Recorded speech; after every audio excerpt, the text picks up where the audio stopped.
दोस्तों आज के हमारे इस वीडियो का टॉपिक है कि एसी और डीसी में क्या अंतर होता है। दोस्तों इस वीडियो के अंदर मैं आपको इन दोनों के बीच के अंतर को तो समझाऊंगा, पर साथ साथ दोस्तों मैं इस वीडियो के अंदर आपको ये सब भी क्लियर करूंगा कि जो हमारे जो इंटरव्यू के अंदर जो हमसे क्वेश्चन करे जाते हैं एसी और डीसी के रिलेटेड, वो सारे जो क्वेश्चन होते हैं उनके भी आंसर आपको समझाने की कोशिश करूंगा। दोस्तों इस वीडियो के अंदर हम आखिरकार कॉन्सेप्ट को समझेंगे, लास्ट में मैं आपको बताऊंगा जो परिभाषा इनकी क्या होती है। तो दोस्तों देखो, एसी और डीसी समझने के लिए आपको सिर्फ इतना पता चलना चाहिए कि एसी जो होता है, एसी के अंदर आपने एक वर्ड सुना होगा जो होता है दोस्तों फेज और एक न्यूट्रल। ठीक है, ये सुना है, तो आपको यही चीज याद रखनी है कि एसी के अंदर होते हैं दोस्तों हमारे फेज न्यूट्रल, और डीसी के अंदर होता है हमारे पॉजिटिव और नेगेटिव। ठीक है, प्लस और माइनस। जैसे ये डीसी है तो डीसी के अंदर हमारा प्लस और माइनस होता है, पर एसी के अंदर हमारा फेज न्यूट्रल होता है। दोस्तों एक चीज ध्यान रखिएगा, हमसे इंटरव्यू में ये क्वेश्चन भी करा जाता है कि डीसी के अंदर हमारे कितने फेज होते हैं। तो दोस्तों जैसा मैंने अभी आपको बताया कि डीसी के अंदर फेज होता ही नहीं है, फेज हमेशा ओनली फॉर एसी के अंदर होता है। डीसी के अंदर तो ओनली फॉर पॉजिटिव और नेगेटिव ही होता है, तो आप उनका ये कह सकते हो कि डीसी के अंदर कोई भी फेज नहीं होता है। अब एसी के फेज की बात करें तो एसी के अंदर आपको पता है हम 3 फेज को उपयोग लेते हैं, जो कि होता है एक आर हो जाता है, एक वाई हो जाता है और एक बी हो जाता है, और एक हो जाता है हमारा न्यूट्रल। तो दोस्तों आपको फर्स्ट ये चीज क्लियर हो गई, एसी के अंदर हमारा फेज और न्यूट्रल होता है, इससे ही आपको सारा डाउट क्लियर हो जाएगा। तो दोस्तों सेकंड चीज होती है हमारी फ्रीक्वेंसी। ठीक है, एसी और डीसी के अंदर जो अंतर बताती है वो होती है हमारी फ्रीक्वेंसी। फ्रीक्वेंसी बहुत ही सिंपल है दोस्तों। देखो सबसे पहली चीज आप ये समझिए कि हमारे इंडिया के अंदर फ्रीक्वेंसी होती है 50 हर्ट्ज। आपको ये चीज ध्यान रखनी है, इंडिया के अंदर फ्रीक्वेंसी क्या है, 50 हर्ट्ज। आपको ये रट लेना है। देखो दोस्तों अब समझ लो 50 हर्ट्ज क्या होता है। तो दोस्तों देखो क्या होता है, जैसे मैंने अभी आपको बताया ना कि डीसी के अंदर क्या होता है, हमारा पॉजिटिव और नेगेटिव होता है। अब दोस्तों एसी जो होता है ना, एक एसी का जो फेस है, ओनली फॉर एक फेस की बात कर रहा हूँ, अभी मैं न्यूट्रल वायर की बात नहीं कर रहा हूँ। एक फेस होता है और एक न्यूट्रल हमारे घर में आता है, अभी मैं ओनली फॉर फेस की बात कर रहा हूँ। तो दोस्तों ये जो फेस है ना, इस फेस के अंदर हमारा डीसी का पॉजिटिव भी होता है, जो डीसी के अंदर हमारा ये पॉजिटिव है ना, ये पॉजिटिव भी होता है, और डीसी के अंदर जो नेगेटिव है वो नेगेटिव भी होता है। दोस्तों कैसे होता है, वो है ये फ्रीक्वेंसी के अकॉर्डिंग। दोस्तों देखो क्या होता है, एसी के अंदर जो होता है ना हमारी फ्रीक्वेंसी होती है। अब ये फ्रीक्वेंसी क्या होती है, जैसे हमको पता है 50 हर्ट्ज फ्रीक्वेंसी। तो दोस्तों देखो ये जो हमारा जो करंट होता है, जो हमारे जो वोल्टेज होते हैं, वो ऐसे साइकिल में चल रहे होते हैं। हमको पता है कि हमारा जो वोल्टेज जो करंट एक तार में से निकल रहा है, पर दोस्तों वो जो तार होता है, उस तार में कुछ साइकिल चल रही होती है, जो इंजीनियरिंग लैंग्वेज में देखें तो वो फ्रीक्वेंसी होती है। जैसे ये हो गई फ्रीक्वेंसी। ठीक है, ये होती है हमारी फ्रीक्वेंसी। इसका मतलब क्या है दोस्तों, हमारा जो करंट है, हमारा जो एसी करंट है, इसके अंदर जो फेस वायर है, वो जो फेस वायर है, वो फेस वायर कुछ समय के लिए प्लस में भी जाता है और कुछ समय के लिए माइनस में भी होता है। तो दोस्तों इसको और आसान भाषा में समझाऊं तो दोस्तों ये हमारे सामने एक बल्ब है, जब हम इसको ऑन करते हैं, हम इसके अंदर फेस और न्यूट्रल देते हैं, तो क्या होता है, ये ग्लो होता हुआ दिखता है, कंटिन्यूसली ग्लो हो रहा है। पर दोस्तों एक्चुअल में जो रियलिटी होती है ना, उस रियलिटी के अंदर ये जो बल्ब है ना, ये कंटिन्यू ग्लो होता ही नहीं है। ये कंटिन्यू ग्लो नहीं होता है, ये 1 सेकंड के अंदर हमारा 50 बार तो ऑन हो रहा है और 50 बार ये हमारा बल्ब ऑफ हो रहा है। तो यह है दोस्तों हमारी फ्रीक्वेंसी। दोस्तों अगर आपको ये चीज रियलिटी में देखनी है कि कैसे ये हमारा बंद हो रहा है, कैसे हमारा ये चालू हो रहा है, तो दोस्तों आपको क्या करना है, आप वीएफडी लगा सकते हो। एक उपकरण आता है हमारा इलेक्ट्रिकल के अंदर वीएफडी, जिसको बोलते हैं वेरिएबल फ्रीक्वेंसी ड्राइव। इसके अंदर दोस्तों क्या कर सकते हैं हम, वेरिएबल फ्रीक्वेंसी, मतलब हम फ्रीक्वेंसी को वेरी कर सकते हैं, कम या ज्यादा कर सकते हैं। अगर दोस्तों इस वीएफडी की सहायता से हमारी जो 50 हर्ट्ज फ्रीक्वेंसी इंडिया के अंदर आती है, उस 50 हर्ट्ज को कन्वर्ट कर दूंगा 5 हर्ट्ज के अंदर या फिर 1 हर्ट्ज के अंदर, किसी में भी कन्वर्ट कर सकता हूँ, वो हमारी वीएफडी में हम कर सकते हैं। तो 1 हर्ट्ज पे कर दी तो हमको ये जो बल्ब है ना, ये 1 सेकंड में एक बार बंद चालू होता हुआ दिखेगा। अगर मैंने इसको 40 हर्ट्ज कर दी तो ये 1 सेकंड में 40 बार बंद चालू होता है।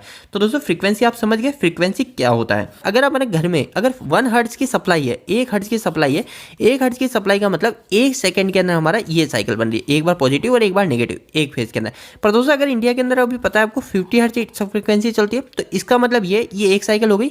ऐसी दोस्तों ये 2 साइकिल, ऐसी दोस्तों ये 3 साइकिल, ऐसी ही दोस्तों 50 साइकिल हमारी 1 सेकंड में एक फेज में से निकलती है। तो दोस्तों अब आपको यही चीज याद रखनी है, हमारा जो एसी होता है, एसी के अंदर हमारी फ्रीक्वेंसी होती है, जबकि डीसी के अंदर फ्रीक्वेंसी नहीं होती है।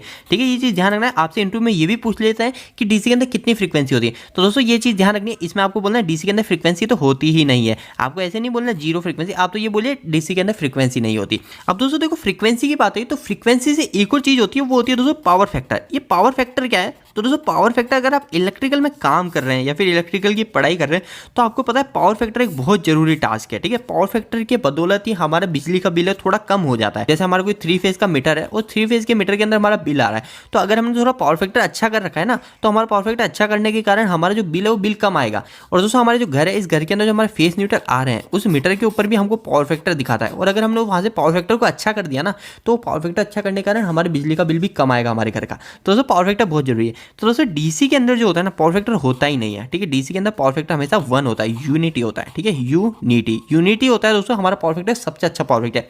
दोस्तों देखो पावर फैक्टर क्या होता है इसी वीडियो के अंदर मैं आपको थोड़ा सा क्लियर करूंगा। दोस्तों देखो पावर फैक्टर काफी सिंपल है, जैसा भी मैंने आपको बताया ना कि हमारी साइकिल होती है तो दोस्तों देखो जैसे हमारा कोई वायर है, जैसे हमारा ये फेस वायर है, ठीक है, ये फेस वायर है। अभी हम एसी की बात करें तो एसी के अंदर हमारा फेस है, ये आर फेस मान लो। तो ये जो फेस वायर है ना, इस फेस वायर के अंदर जो आपको पता है ये फेस वायर है, इसके अंदर करंट भी जा रहा है और वोल्टेज भी जा रहा है, ठीक है। करंट और वोल्टेज दोनों जाते हैं। तो दोस्तों वो जो करंट और वोल्टेज है ना, इनकी खुद की दोनों की अलग अलग वेवफॉर्म होती है। ये जो वेवफॉर्म है ना, इसको बोलते हैं दोस्तों वेवफॉर्म। तो ये जो वेवफॉर्म होती है दोनों की अलग अलग होती है। तो दोस्तों जैसे मान लो ये मैंने 2 हर्ट्ज बना दिया है ना, ये 2 हर्ट्ज हो गए 1 और 2। तो दोस्तों जैसे ये हमारी वोल्टेज की वेवफॉर्म है, ठीक है। तो दोस्तों करंट की वेवफॉर्म भी उसी वायर से जा रही है ना, तो करंट की वेवफॉर्म जैसे अगर मान लो थोड़ा सा आगे पीछे हो गई, गलती से डिस्टर्बेंस के कारण थोड़ी सी आगे पीछे वेवफॉर्म हो गई, तो इन दोनों के बीच में अंतर आ गया। तो दोस्तों ये दोनों के बीच में जो अंतर है ना, यही होता है हमारा पावर फैक्टर। और ये पावर फैक्टर हमारे डीसी के अंदर होता ही नहीं है। क्यों नहीं होता डीसी के अंदर पावर फैक्टर? क्योंकि डीसी के अंदर तो वेवफॉर्म ही नहीं होती ना। तो मैंने यही चीज आपको समझाई कि डीसी के अंदर तो फ्रीक्वेंसी होती ही नहीं है, इस कारण से डीसी के अंदर पावर फैक्टर भी नहीं होता है। एसी के अंदर हमारे पावर फैक्टर की प्रॉब्लम आती है, क्योंकि जो वेवफॉर्म होती है वो वोल्टेज और करंट के आगे पीछे हो जाती है। तो दोस्तों वो होता है हमारा पावर फैक्टर। इसके अलावा दोस्तों डीसी को हम उत्पन्न कैसे करते हैं वो भी मैं आपको बता देता हूँ। तो डीसी को उत्पन्न करने के लिए आपको पता है दोस्तों डीसी जनरेटर आते हैं, डीसी जनरेटर, ठीक है। दोस्तों डीसी डायरेक्ट उत्पन्न भी होती है, आपको पता है डीसी को हम एसी से कन्वर्ट करते हैं, एसी से हम डीसी में कन्वर्ट करते हैं। कैसे करते हैं? हम डायोड का इस्तेमाल करती है, डायोड का इस्तेमाल करके। आपने सुना होगा रेक्टिफायर सर्किट बनाते हैं डायोड के इस्तेमाल से, और हमारा एसी से डीसी में कन्वर्ट कर देते हैं। पर दोस्तों हमारी डीसी भी डायरेक्ट बनती है। आपको पता है हमारे सोलर पैनल होता है, वो सोलर पैनल क्या करते हैं? वो सोलर पैनल हमको डायरेक्ट डीसी सप्लाई देते हैं। इसके अलावा दोस्तों हमारे डीसी जनरेटर भी होते हैं, जो डीसी जनरेटर क्या करते हैं? हमको डायरेक्ट डीसी सप्लाई देते हैं। और दोस्तों एसी आपको पता है एसी हमारे जनरेटर से बनती है, अल्टरनेटर होता है, वो अल्टरनेटर हमको एसी सप्लाई देता है, एसी करंट देता है। तो दोस्तों इंटरव्यू के अंदर आपको सिर्फ इतना ही बोलना है कि डीसी के अंदर हमारी फ्रीक्वेंसी नहीं होती है, एसी के अंदर हमारी फ्रीक्वेंसी होती है। इसके अलावा डीसी के अंदर हमारा पावर फैक्टर कांस्टेंट 1 होता है, जबकि एसी के अंदर हमारा पावर फैक्टर वेरी कर रहा होता है हमारे लोड के हिसाब से। इसके अलावा दोस्तों आपको एक और लाइन बोलनी है कि डीसी के अंदर जो हमारी करंट की जो डायरेक्शन होती है, ये जो मैंने आपको समझाया था ना दोस्तों, प्लस माइनस, जो हमारा फेस है इस फेस के अंदर प्लस भी है और ये माइनस भी, ये प्लस भी है और ये माइनस भी, दोनों एक ही फेस के अंदर है। हमारी डीसी पूरी एक फेस के अंदर है। तो ये जो डायरेक्शन है, ये डायरेक्शन डीसी के अंदर सेम चल रही होती है, चेंज नहीं हो रही थी। जबकि एसी होती है, इस एसी के अंदर होती है हमारी डायरेक्शन चेंज। एसी का जो फुल फॉर्म होता है दोस्तों वो होती है अल्टरनेटिंग करंट, अल्टरनेटिंग करंट। दोस्तों अल्टरनेटिंग का मतलब क्या है? अल्टरनेटिंग का मतलब ही यही होता है कि बारी बारी से चेंज होना, यानी अभी ऊपर है तो बाद में नीचे, बाद में ऊपर है या नीचे। तो दोस्तों यही चीज है अल्टरनेटिंग। तो आपको इसी से ही ध्यान रखना है कि अल्टरनेटिंग का हिंदी में मतलब क्या होता है? अल्टरनेटिंग मतलब होता है चेंजिंग होना, समय समय पे बदलाव होना। दोस्तों अगर आप इलेक्ट्रिकल या मैकेनिकल फील्ड से है तो आपके लिए एक बहुत महत्वपूर्ण सूचना है कि हमने एक वेबसाइट स्टार्ट करी जिसका नाम है www.engineeringdos.com। दोस्तों इस वेबसाइट पे आपको काफी अच्छे हिंदी में इलेक्ट्रिकल और मैकेनिकल से जुड़े आर्टिकल मिलेंगे, जो सारे आसान भाषा में होंगे, जैसे अभी मैंने आपको यहाँ पे समझाया। इसी तरीके से दोस्तों आपको वहां पे भी सारे के सारे टॉपिक बिल्कुल इजी लैंग्वेज में होंगे। तो दोस्तों अगर आप हमारे इस वेबसाइट से जुड़ना चाहते हैं तो आपको इसका लिंक हमारे इस वीडियो के डिस्क्रिप्शन बॉक्स में मिल जाएगा। दोस्तों आपको यह वीडियो कैसा लगा, इस वीडियो को लाइक करके जरूर बताना। अगर आपको कोई भी सवाल इस वीडियो के प्रति या फिर इलेक्ट्रिकल से जुड़ा है तो आप मुझे नीचे कमेंट बॉक्स में कमेंट करके पूछ सकते हैं। इलेक्ट्रिकल की वीडियो अगर आप हिंदी में देखना पसंद करते हैं, आज ही हमारे चैनल को सब्सक्राइब कर लीजिए। आज के लिए इतना ही, धन्यवाद।